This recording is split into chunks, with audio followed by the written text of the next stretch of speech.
আচ্ছা। আপনার দ্রব্যমূল্যের যে ঊর্ধ্বগতি বর্তমানে, তার উত্তাপ কি আপনাকে স্পর্শ করেছে? কিছু তো ডেফিনেটলি করেছে। বাসায় গেলে স্ত্রী তো বলেই যে আচ্ছা এটার দাম বেড়েছে ওটার দাম।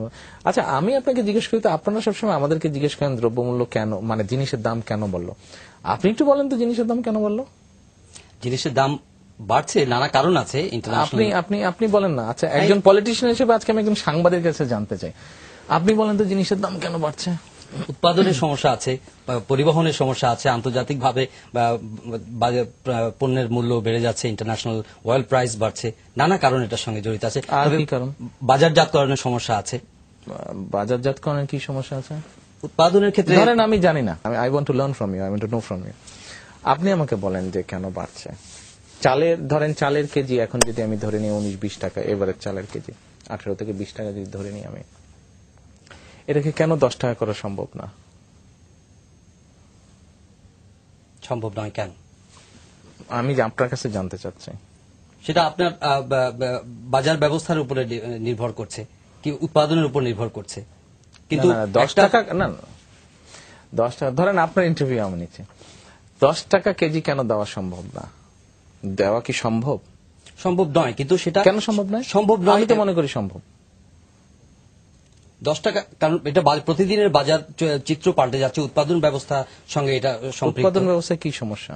উৎপাদনে যদি আপনি প্রপারলি যদি সার, ডিজেল, বিদ্যুৎ সেগুলো যদি আপনি প্রপারলি সরবরাহ করতে না পারেন, সেক্ষেত্রে তো উৎপাদন হ্যাম্পার হতে পারে। উৎপাদন যদি হ্যাম্পার হয় তাহলে বাজারের দ্রব্যমূল্য তো স্বাভাবিকভাবে বাড়বে না। সার, ডিজেল, বিদ্যুৎ, এইবার তো আল্লাহর রহমতে আপনার বাম্পার ফলন হয়েছে।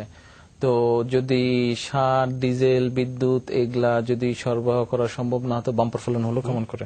ক্রপ বেশি হয়েছে, লাস্ট ক্রপ সিজনে ক্রপ কিন্তু বেশি হয়েছে। এক্সপেক্টেড যেটা গ্রোথ ছিল বা এক্সপেকটেশন যেটা ছিল আল্লাহর মতে তার থেকে বেশি হয়েছে। আমরা তো বলছি যে আপনার একটা রিজনেবল একটা প্রাইস, সেটা আপনি what is the reasonable price দেন for a KG, for 1 KG rice যেটা নরমালি মানুষ খায়, আপনার 28 বা 29 যেটা আছে, 28 বা 29 যেটা আছে চালে ইরি, তো এটা ধরেন 10-12 টাকা কেজি যদি দিতে হয়, কি করা যায়, কেমন করে দেওয়া যায়? সেটা আপনার চিন্তা, কারণ আপনার দল ক্ষমতায়, আপনি সরকার, জনগণের দায়িত্ব পালন করছেন এবং জনগণের কি কমফোর্টের মুশকিল বুঝলাম তো। তো আপনার কাছ থেকে কি জানতে পারবো না? আপনার কাছ থেকে একটা জিনিস জানলে আমি গিয়ে আমার দলকে বলতে পারি, আমার দল ওটা নিয়ে চিন্তা করে, হতে পারে আপনি যদি বুদ্ধিটা বাতলে দিতে পারেন, এটা করলে দেশের মানুষ উপকৃত হবে। না, আমি তো রাজনীতিবিদ নই।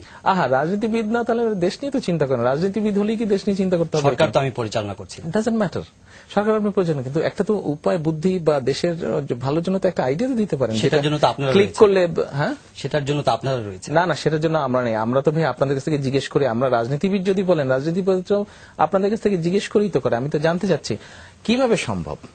হ্যাঁ, সেটা আপনারা খুঁজে বের করবেন যে কিভাবে জনগণের সহনীয় পর্যায়ে দ্রব্যমূল্যটা রাখা যায়।